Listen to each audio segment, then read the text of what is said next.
Jadi ada itu seperti kita sendiri, bendera pusaka yang mula-mula dikibarkan oleh Presiden Soekarno dan Wakil Presiden Hatta waktu proklamasi 17 Agustus. Itu bendera pusaka masih ada, masih disimpan. Sudah sekian puluh tahun sampai sekarang. Sudah rusuh, sudah lusuh, sudah hampir cair, tapi masih dipelihara. Itu seperti ayatul mulki di kita itu, tanda kebesaran. Sesudah Presiden Soekarno, sekarang sudah Presiden Soeharto, bendera pusaka masih tersimpan baik. Apa itu syirik? Bukan syirik. Kalau syirik tentu Nabi tidak ada mengerjakan demikian itu. Lambang, malah kalau saudara dengar cerita yang sahih seperti Sayyidina Muawiyah sendiri, ada seorang penyair diberi oleh Nabi hadiah burdah, yaitu satu selendang burdah Nabi namanya. Kemudian setelah Muawiyah merintah, dibelinya burdah hadiah Nabi kepada penyair tadi sekian puluh ribu dinar. Buat apa? Buat lambang. Dia ada menyimpan bendera Nabi. Ini tuan-tuan yang terhormat, supaya kita luas berfaham dalam agama. Buat apa? Kalau orang yang tidak ada rasa, buat apa itu? Buat apa bendera pusaka? Buat apa burdah Nabi? Malah menurut riwayat, burdah Nabi yang telah lusuh tua itu, yang kalau misalnya dipegang lama-lama bisa hancur karena sudah 1400 tahun, masih tersimpan sekarang di tabu, disimpan oleh Republik Turki. Dulunya menjadi lambang juga dari khalifah-khalifah Utsmaniyah. Demikian juga seperti pedang Zulfikar, Sayyidina Umar dan lain-lain. Ada lambang-lambang itu. Tambah banyak lambang pusaka nenek moyang, tambah terasa gengsi daripada kerajaan tadi. Jadi di sini supaya tuan-tuan dapat mengetahuinya, Nabi mereka itu mengatakan tanda kekuasaannya ialah supaya akan datang kepada kamu tabut satu peti. Di dalam peti itu tersimpan sakinah, ketentraman hati dari Tuhan. Wabaqiantun, dan sisa daripada apa yang ditinggalkan oleh keluarga Musa dan keluarga Harun. Sudah lama sesudah Nabi Harun mati, sudah lama sesudah Nabi Musa mati, ada sisa-sisa peninggalan mereka disimpan di dalam peti itu. Apa gunanya? Lambang.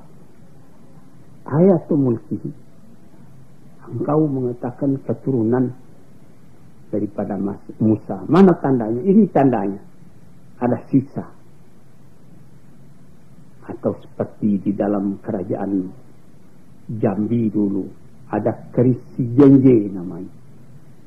Itu keris, itu ayatul mulkihi.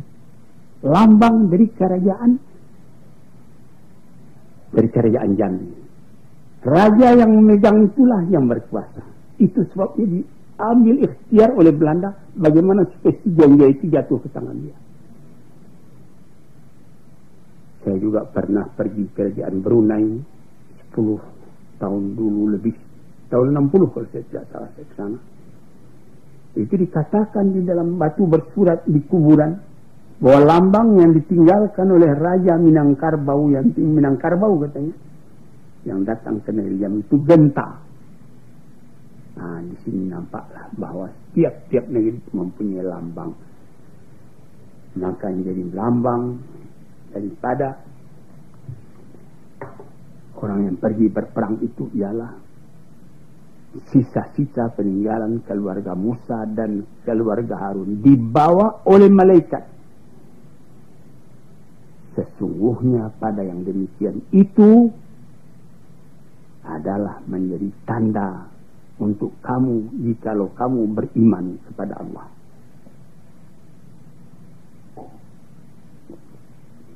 Saudara-saudara yang terhormat, seperti kerajaan Turki yang punya lambang.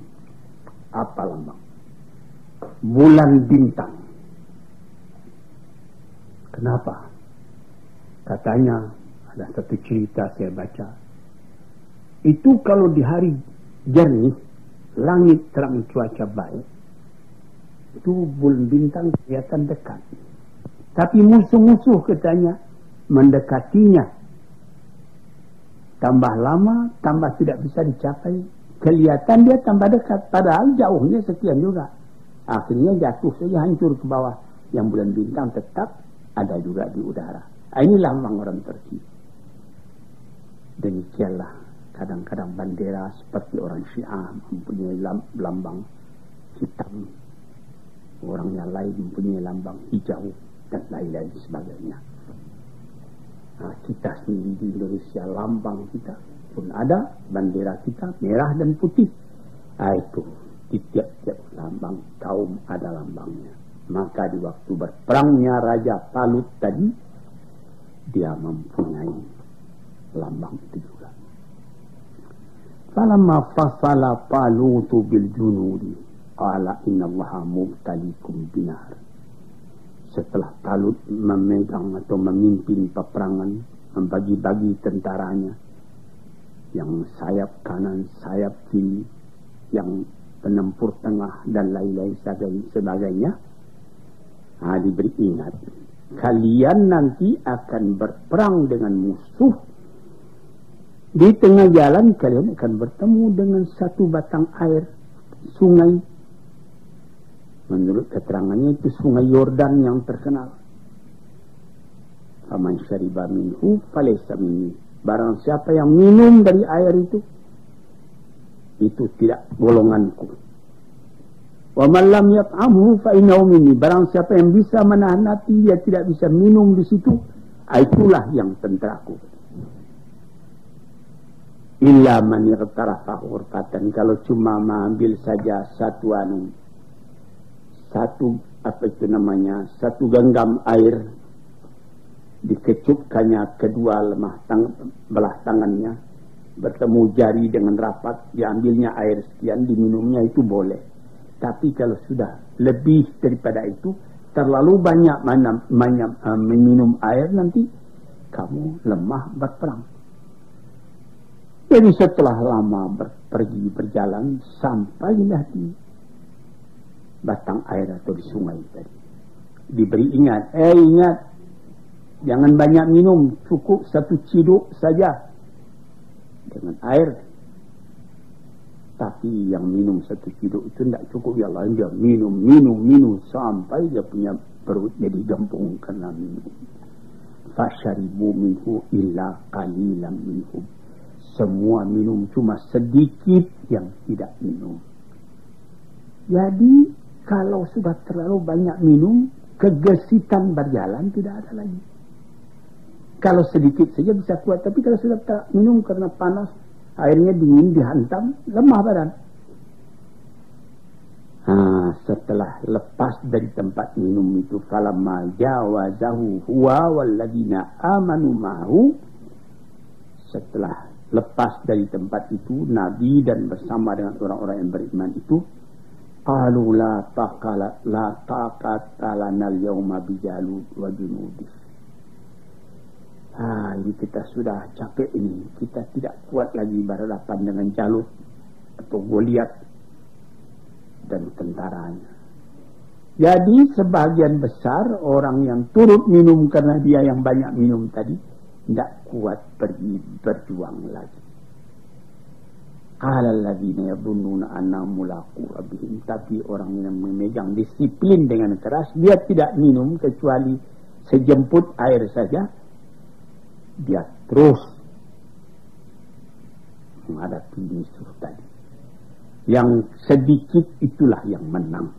Berhasil juga yang sebagian besar sudah kenyang karena air, tidak bergerak lagi.